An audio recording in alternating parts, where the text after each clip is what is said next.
Welcome to the Arlington Street Church podcast. Founded in 1729, Arlington Street continues today as a gathering place for progressive people of faith in the greater Boston area and beyond. We are located at the corner of Arlington and Boylston Streets, across from the Public Garden in Boston, Massachusetts. Please visit ascboston.org for more information about this historic Unitarian Universalist congregation. Arlington Street Church, gathered in love and service for justice and peace. The videos from the marshmallow experiment are hilarious. In the 1960s, Stanford researcher Walter Mischel and his team brought hundreds of 4- and 5-year-olds into a private room, one at a time, sat them down at a table, placed a marshmallow in front of them, and struck a deal. If they didn't eat the marshmallow, the researcher would be back in 15 minutes with a second one, and then they could eat both. You can picture this. As soon as they're alone, some kids jump up and stuff the marshmallow into their face. Others wiggle and bounce and shift around in their chairs, eventually caving and eating the marshmallow. My favorites are the kids who just lick the marshmallow. It's very creative. And then there are the kids who actually manage to wait the entire 15-minute eternity for their 2 marshmallow reward. Which kid were you? The researchers followed their young subjects for more than 40 years. The ones who were able to hold out ended up having higher SAT scores, better responses to stress, lower levels of substance abuse, and better social skills. In summary, the capacity to delay gratification, to choose the pain of discipline over the ease of distraction, is highly correlated with happiness and success. Whether or not one choice a toddler makes will determine the rest of their lives, I suspect we should pay attention to these findings. That restraining ourselves from doing what's easy or expedient and making the choice to put in some hard work is a worthy enterprise. And here's the good news. We can learn this. We can make a spiritual practice of patience. Over the course of the 20th century, the appearance of the word patience in American books declined by 48%. Pre-pandemic, pre-stay-at-home, we were living in a world spinning faster and faster on instant gratification. High-speed internet, instant messaging, check. Gourmet meals in a box with minimal prep time, check. Books downloaded immediately, audiobooks that can be played at twice the speed of the human voice, check. One-click ordering and same-day delivery, check. TSA, no waiting lines, check. The digital age has propagated an emotional zeitgeist with a low tolerance for frustration and a paucity of patience. And then came the great pause. If we think of this time as enforced patience, we'll miss the point. We were living lives that were faster but not necessarily wider or deeper. When we practice, we increase our capacity to live with delay and the accompanying anxiety, frustration, discouragement, failure, trouble, and suffering. To tolerate it, or at best to accept it without getting upset. And there's what's really important, not to be undone by having to wait for things to change. Leo Tolstoy said the 2 most powerful warriors are patience and time. Mahatma Gandhi said to lose patience is to lose the battle. I'm thinking on this Mother's Day about a time which I lost many battles with patience. That was the process of adopting my kids. I ground my way through the paperwork and gave half my life savings to an agency in Atlanta that was brokering international adoptions in Latin America. The other half was in reserve for actually going to Peru and bringing my kids out of the civil war there. It was a long, frustrating slog, very occasional small advances followed by heartbreaking setbacks, with no assurance there'd be a family at the end. And then, almost 3 years into the process, I received a letter from Georgia's Attorney General. The adoption agency had been shuttered. All my money was gone. Looking back, I wish I had had more faith. It is always darkest before the dawn. A chain of extraordinary circumstances, extraordinary coincidences was set in motion, coincidences being the God's way of remaining anonymous, leading me to Lima and to the exquisite birth mothers who entrusted me with raising their beautiful children. Despite my impatience, there was a bounty of blessings at the end. But faith and patience would have been good. From here, I can see how I missed child-free opportunities that I will never get back. That time of waiting could have been so rich instead of so barren. It turns out that patience is not just about waiting. It's about how we wait. I suppose these days are a little like that. There really is nothing to do but wait. And while we're waiting to do the strange non-doing of lying low, staying apart, starving the virus of new hosts, I'm told there is a Chinese proverb that says, "One moment of patience may ward off great disaster. One moment of impatience may ruin a whole life."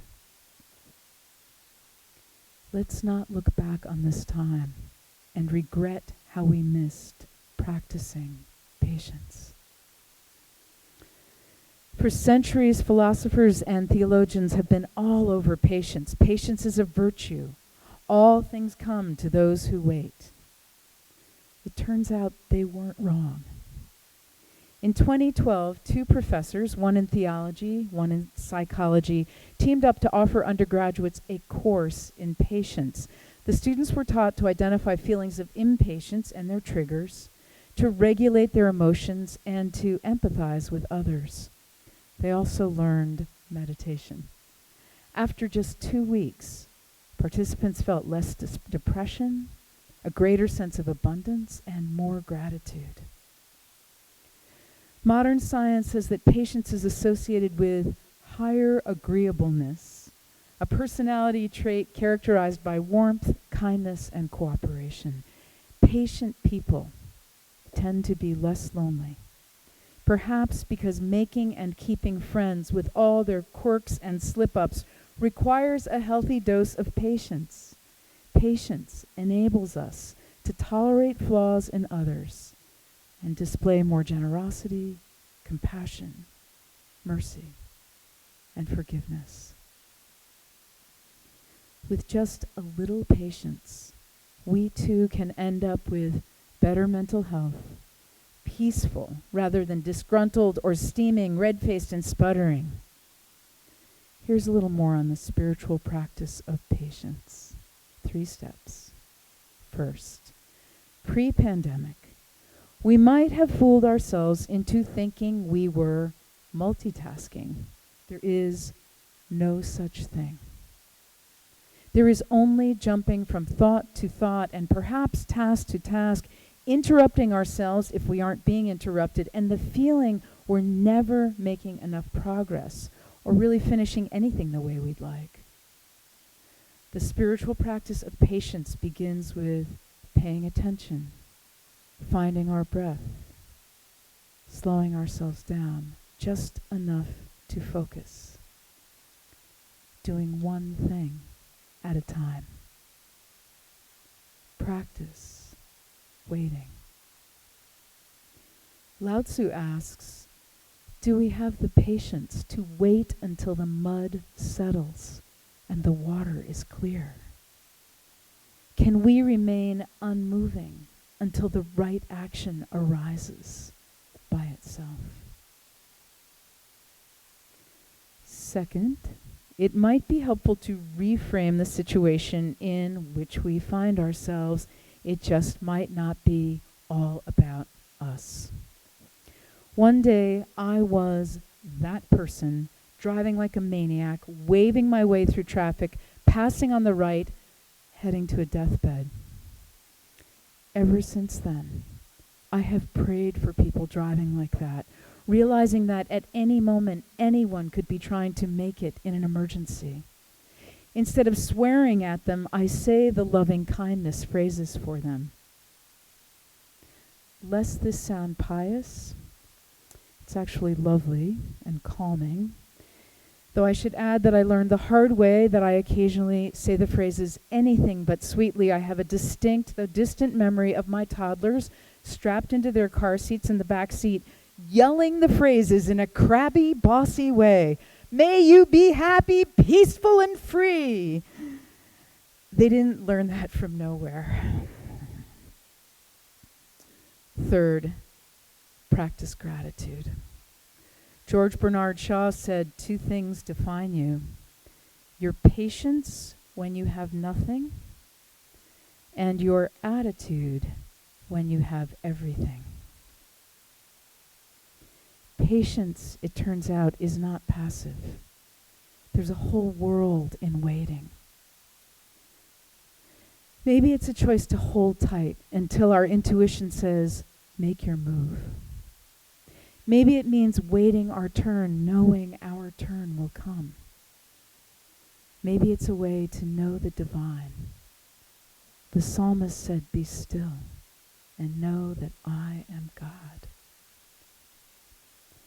Dr. Judith Orloff writes, tell yourself I'm going to wait peacefully and enjoy the pause. Notice the stress release you feel and how your body relaxes. Practicing patience will give us a choice about how we respond to disappointment and frustration. When we can stay calm, centered, and don't act rashly out of frustration, all areas of our lives will improve.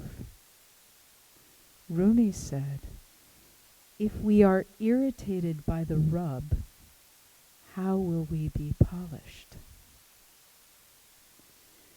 Today, we find ourselves in a worldwide experiment in patience.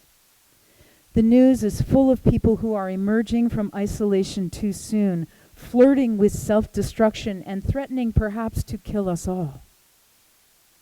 But there are so many more of us who, in redoubling our patience, can burn out the virus. I'm thinking about Antoine de Saint-Exupéry's fox's words to the little prince as he taught him this lesson.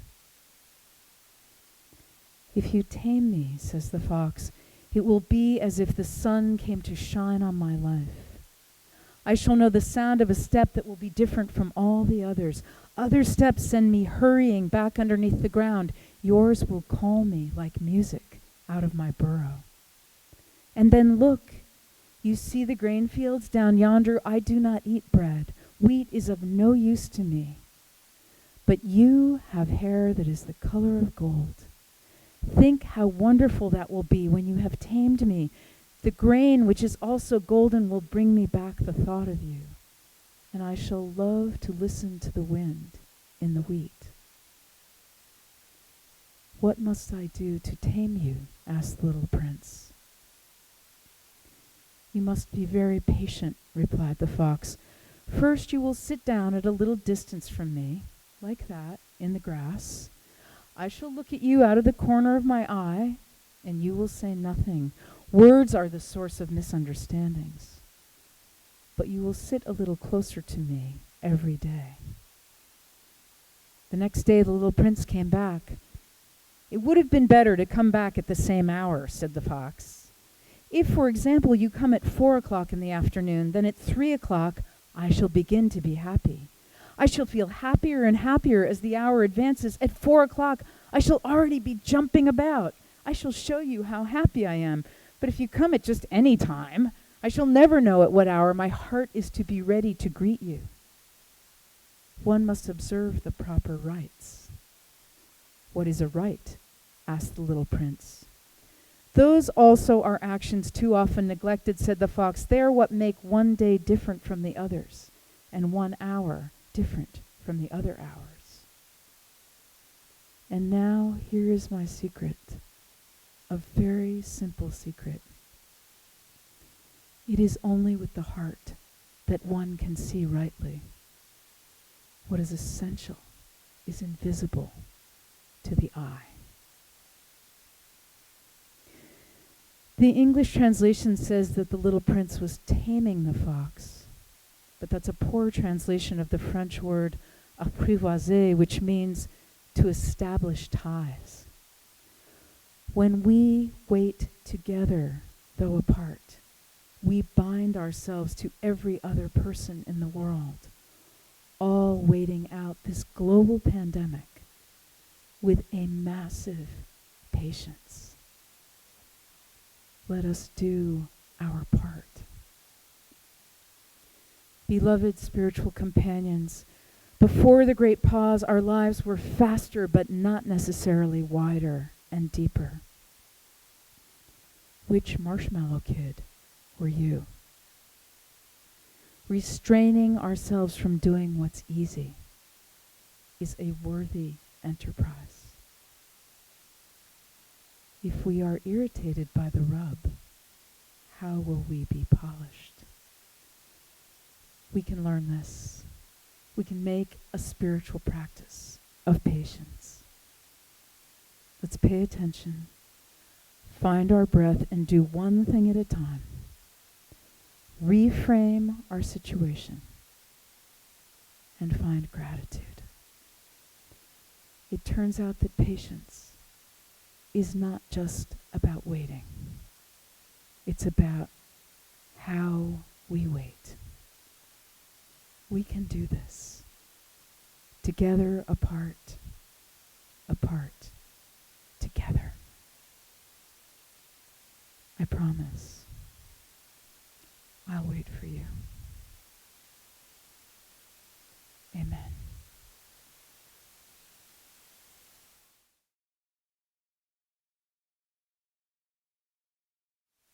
And now for our benediction, I invite you to put your hands over your heart in Namaste. I bow to the divine in you. What can we do with our days but work and hope? Let our dreams bind our work to our play. What can we do with each moment of our lives but love till we've loved it away? Let us keep this faith, beloveds, and pass it on. The service begins when the service ends. Bless your hearts. I love you. Amen.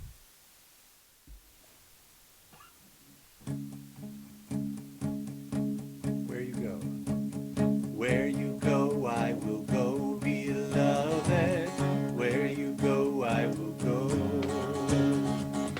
Where you go, I will go, beloved. Where you go, I will go. For your people are my people. Your people